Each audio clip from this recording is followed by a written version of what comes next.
Welcome to Mastering Life's Adventures, an educational podcast about tapping into your true self, the soul, your soul, the substance of your life, to discover what life's ups and downs are really about, and how to have a greater sense of purpose, peace, joy, and fulfillment.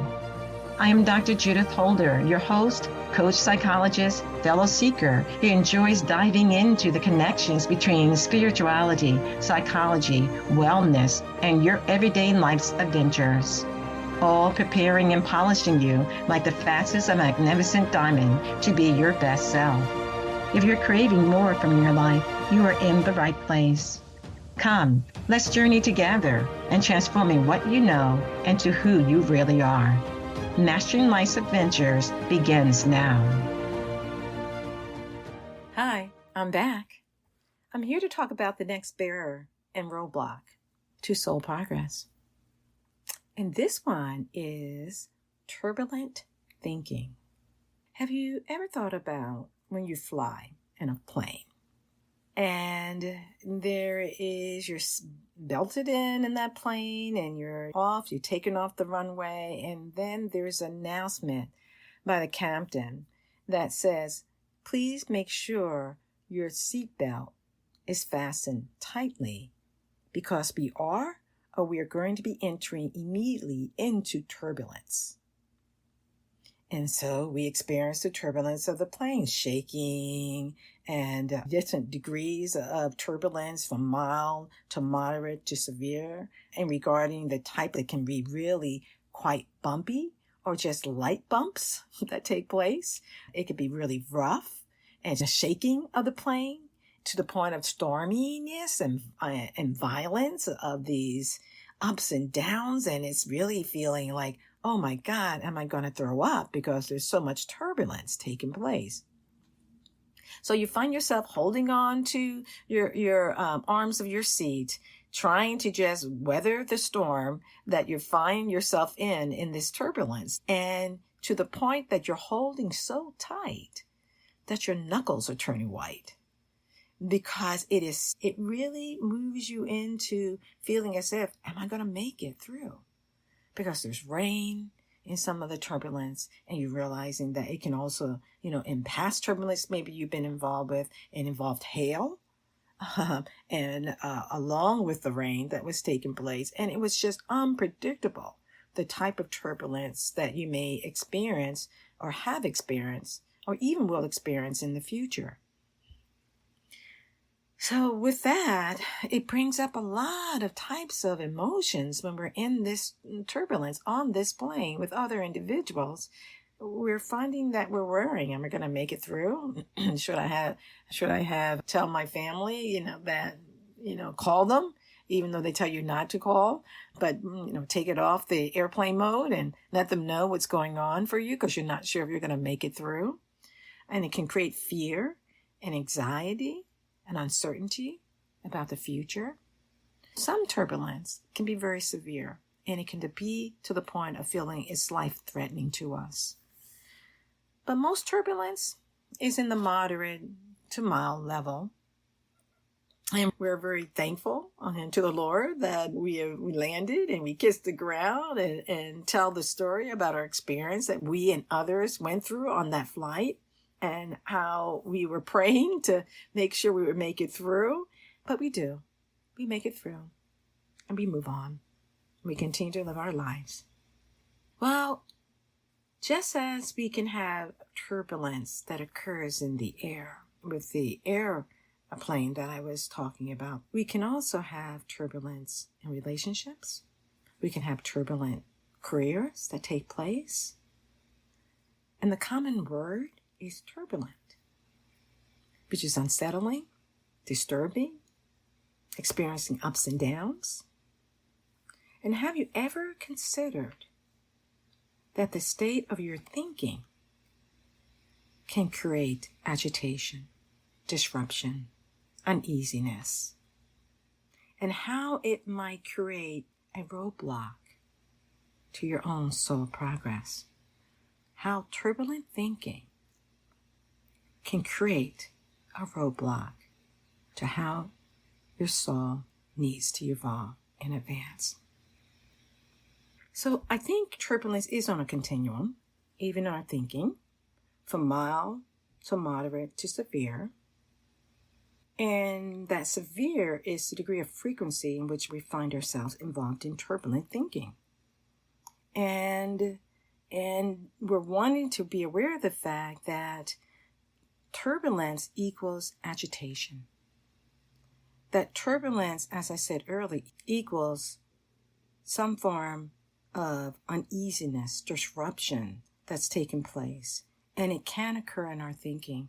I want to share 4 ways in which turbulence from the mild to severe can happen for us. And you can choose which one of these is for you. Is it on the mild, not at all level? Is it kind of moderate, that the turbulence in the thinking that I'm going to be talking about? Or is it more in the severe, that it's happening frequently and it happens on a regular basis for me? All that continuum is what you're making a determination about as you're reflecting on some of the things I'm going to share next. So the first thing is there can be, as it relates to turbulent thinking, scattered thinking. That we're jumping around, unable to connect thoughts into a logical, sequential manner, and that results in us experiencing, or other people experiencing around us, some degree of negativity and unpleasantness because of our fragmented, disorganized thinking and feeling unfocused. People will say sometimes, get to the point. What are you trying to say? What is it you're trying to let me know about? I feel like you're beating around the bush. And so it creates some level of turbulence in ourselves in terms of feeling agitated, but also for other individuals. So one of the forms of turbulence on the mildest side, potentially, for some individuals, and it may move up to moderate to severe for other individuals, again, based on frequency that this is happening, is scattered thinking. The second form is rumination thinking, ruminating thinking.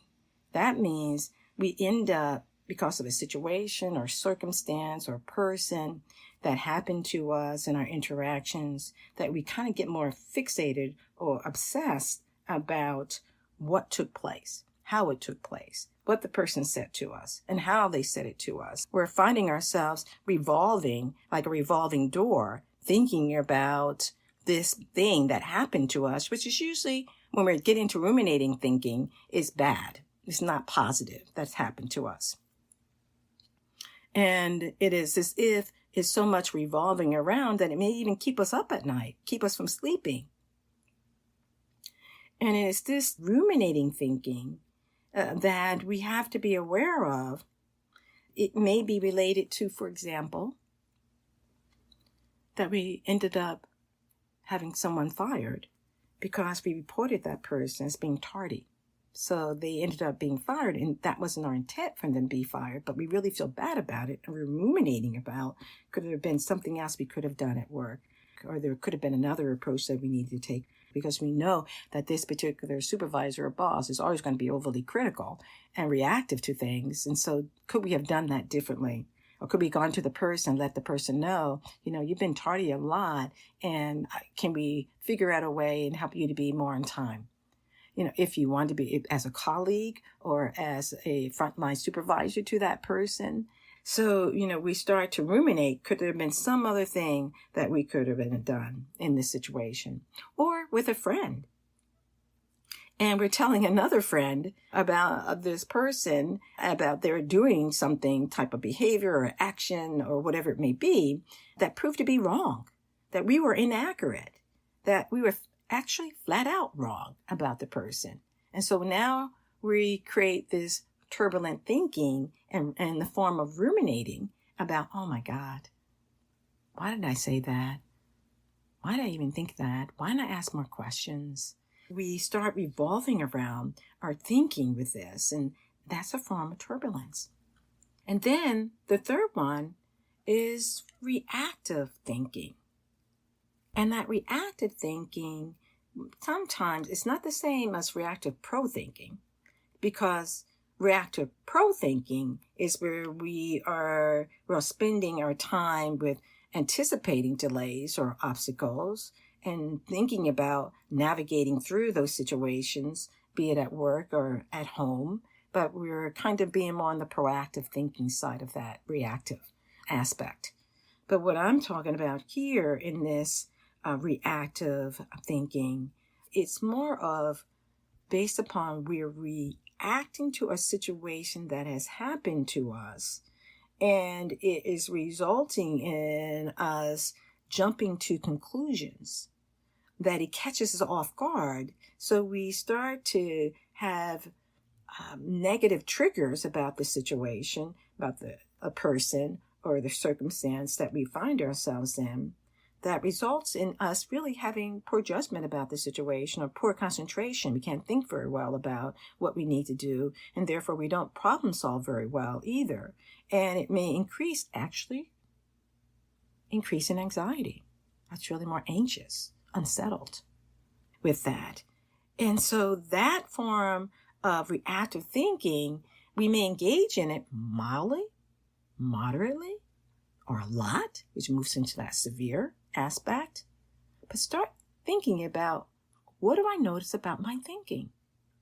How, when I look at my day, or look at my week, what do I notice about my thinking in certain situations? It may be certain individuals or circumstances that we find ourselves, that we're engaged in one of these levels of thinking that becomes turbulent thinking. The other fourth one that I want to mention of, and there's probably others out there, that relates to this kind of turbulent thinking that I've been talking about, is, interestingly enough, something I call as self-improvement thinking that has gone too far. We're taking it too far. And think about it. When we take self-improvement thinking too far, how might it disrupt the soul's progress? Yes, there are good things that happen with self-improvement. Yes, we want to be better. We want to do things better. We want to be able to make progress in life. And that's fine, but I'm talking about the self-improvement thinking that we're taking too far.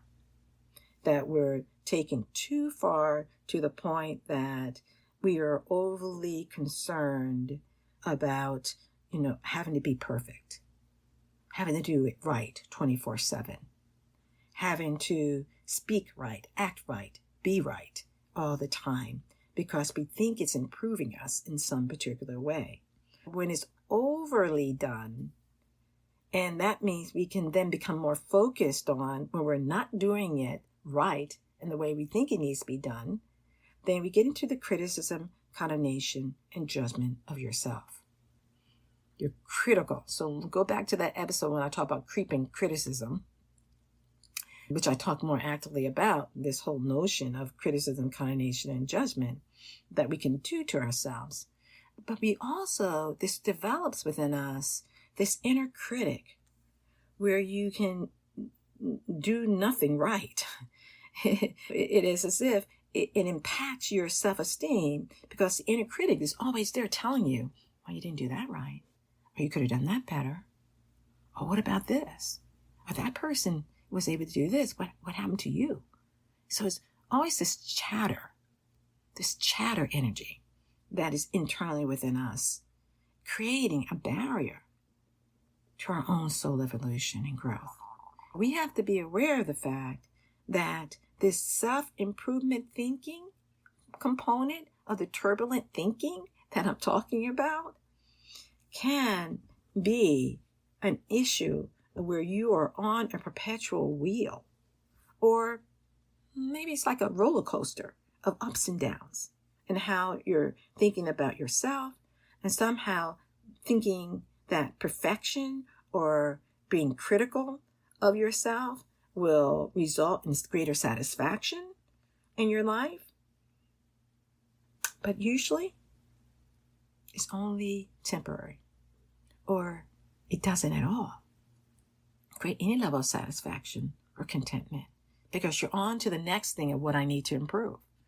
So you're overly doing it to the point that is creating a distance between you and your connection to your soul and what your soul is needing for its growth and advancement. Whether it is scattered thinking, ruminating thinking, reactive thinking, or self-improvement thinking taken too far, the roadblocks that are created are like fences, keeping you out of the green pasture that you may want to go to. The green pasture that is more sunny and nice and beautiful. And it's like you're on the side of the fence and you're looking over. And then on your side of the fence, you don't have any much greenery at all. And in fact, the sun has burnt the grass to brown. But on the other side, it's looking pretty green. And we really want that. You want that greenery. You don't want the turbulence in our thinking to take place, to create more barriers to what the soul is needing in its point of evolution and growth. The other things joined to our thinking, usually, like joined at the hip, as they say, to our thinking, it's usually emotional states. And it's the emotional states that are in the hip, like the hip, like I said, to our thinking, or it can be similar to in the background taking place in our thinking.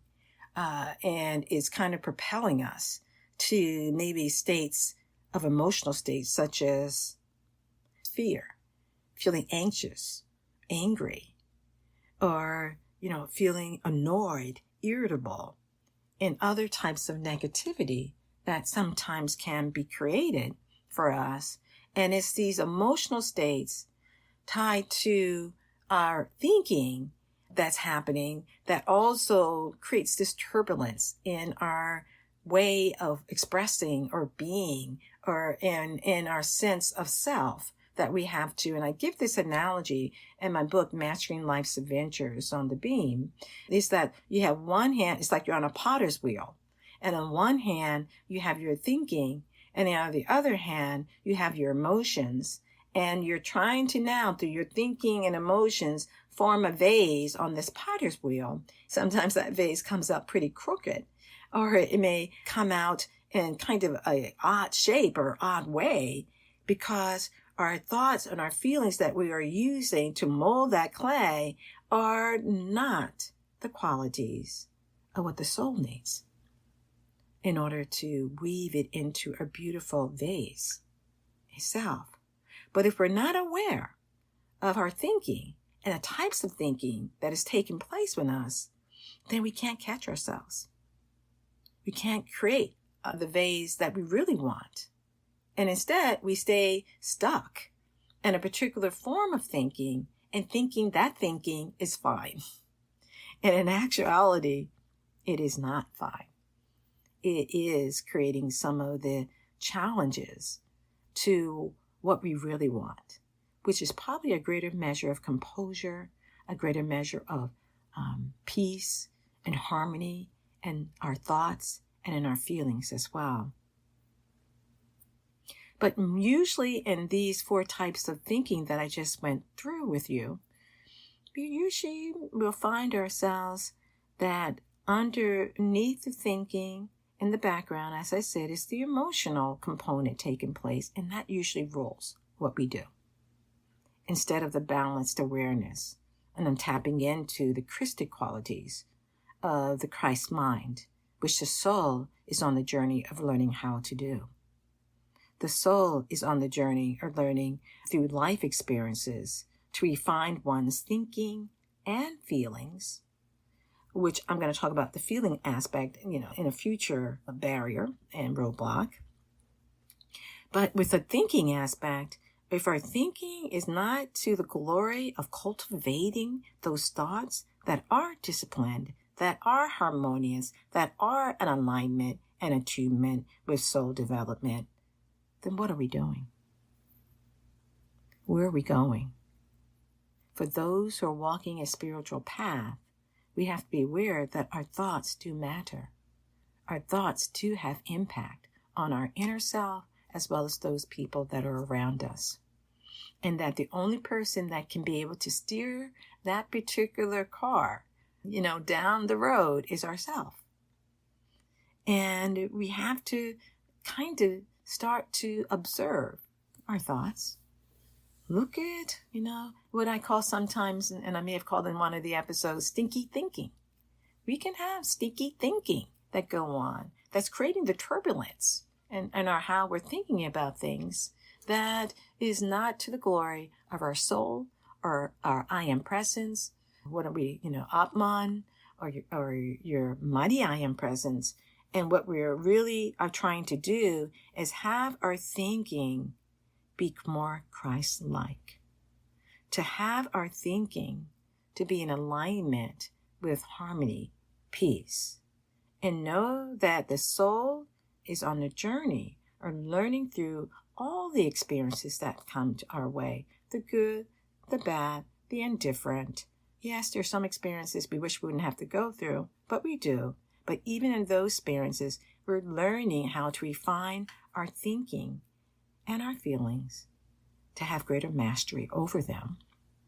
And for us to be able to be aware that every day is a new opportunity to learn, to grow, to advance, to try it again. And not get belabored by the fact that, I did it wrong. And as if you never have a chance to try to correct that. Each and every day gives us an opportunity to try it again, be more intentional, be more aware about how we're thinking internally and how we're expressing our thoughts that are taking place. And when they get into this kind of quality of what I've been mentioning, scattered thinking or ruminating thinking or reactive thinking or self-improvement thinking to the point that it goes too far, then we have to say, stop, wait. Those are pathways or lead to dead ends. They don't lead to the pasture that I want to get to, which is the green pasture, that is the harmony, the peace, the tranquility, the being able to do all to the glory of God's goodness. As God gives us goodness, we give that to others as well. So what I want to do is to talk about in future episode about how do we refine our soul's need for Christic thinking. How do we, on our outer self, because the inner self is the soul and the world of the soul. And so if we can be able to understand what are the components that lead to thinking more Christ-like, the thinking more harmoniously, the thinking more in alignment with what our higher self wants in our life. And our soul is leading on that path to that. When we can begin to kind of experiment, I guess, around some other ways of thinking and being, then our soul is feeling a greater sense of fulfillment and a greater sense that you're in alignment with your soul evolution to greater peace, harmony, joy in your life, and finding other ways to manage some of the things that may come up in your life from a different vantage point than from the old way of those 4 ways I've just finished mentioning to you. So stay tuned. And one of the next episodes, which I am talking about barriers and roadblocks, I will be talking about how do we move from turbulent thinking to soul refining Christic thinking and the benefits that it allows our soul in its development and progress on life's way. Bye for now.